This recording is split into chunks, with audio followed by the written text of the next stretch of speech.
Laurie Gelman. And if you're already excited about this magical castle cake, then I hereby declare that you too can make it in your kitchen. And we're going to find out how to make this cake for a girl or a boy. To show us how, we turn to our friend Lieve Hansen for the Betty Crocker Kitchens. Hey, Lieve, how are you? Hi, Laurie. Now that is a very impressive looking cake. Well, thank you. But complicated if you don't know what you're doing. Well, if you take it step by step, you can do it. I believe you. Step one, let's go. Okay, well, you're going to need 4 8-inch square cakes. And I've chilled these in the freezer for about 30 minutes so that they're not going to have as many crumbs when we cut them. Okay. Now, to make your tiers of your castle more level, I recommend cutting off the domes on your cake. Okay? So I'm going to use a serrated knife and go ahead and do that. Then I'm going to use about 1/3 of a cup and scoop it right on top. Then I'm going to spread it evenly. So now that that's done, I'm going to take the next cake, invert it, and put it right on top and try to center it. And again, another 1/3 of a cup. Okay, and we're going to do one more layer.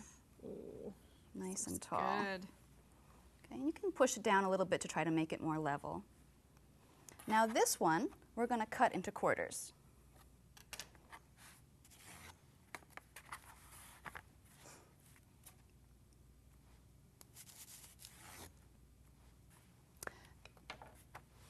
I'm going to put a little dollop of frosting, spread it a little bit, and that'll be the glue for starting the next tier of the castle. Ah. And just repeat that.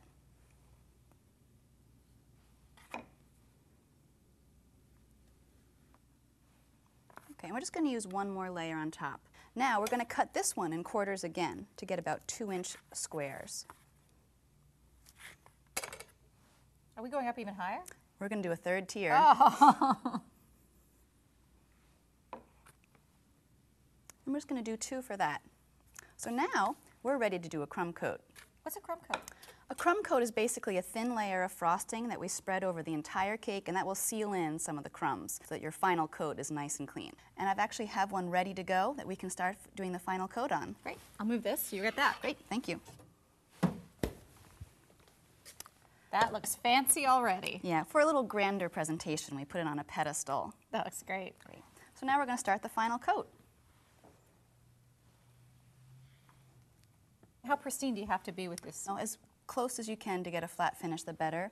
I just like to get all the icing on first, and then I'll try to flatten it out. So now I have this lip of icing, and I'm going to start to slice it off, running my spatula in. Don't start on your cake. Inside. You want to start from outside and slice it in and over.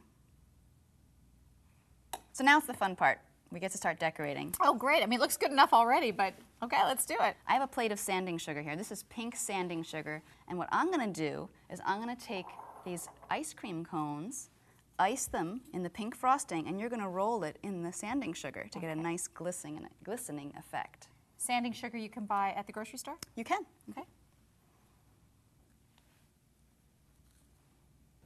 Okay. So I'm going to put it here, and you could just put your fingers in and roll it around. Okay. And I'll start the next one. You're going to need 5 of these. Okay, so now we're ready to put them on the castle. Is there a trick?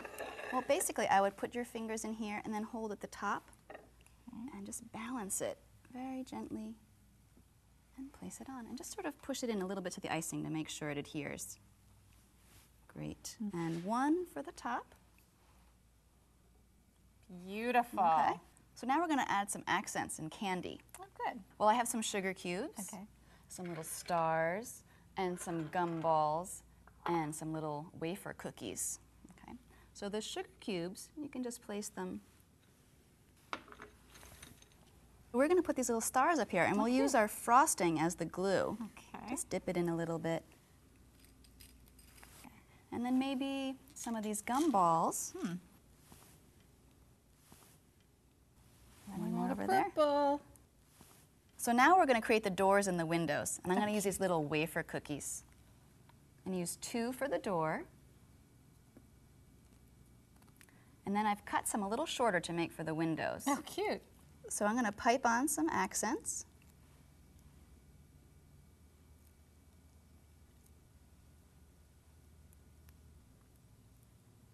And there you have it. This looks so gorgeous. Any little girl would love to have this at their party. Look at that. Thank you. Oh, but the final touch? Candles. Birthday candles. Two more right in the front. And then Perfect. you light them up and sing happy birthday. That's so great. This is very girly girl, though. Can you do a boy's castle? Sure, you can just frost it with chocolate and maybe change the color palette. Use some yellow and blue and red candies. And you can change the wafer cookies to chocolate or vanilla. Oh, that's a great idea. And put a moat. A dragon. Yeah. All that really boy stuff. That's great. Thank you so much. Thank you. So great.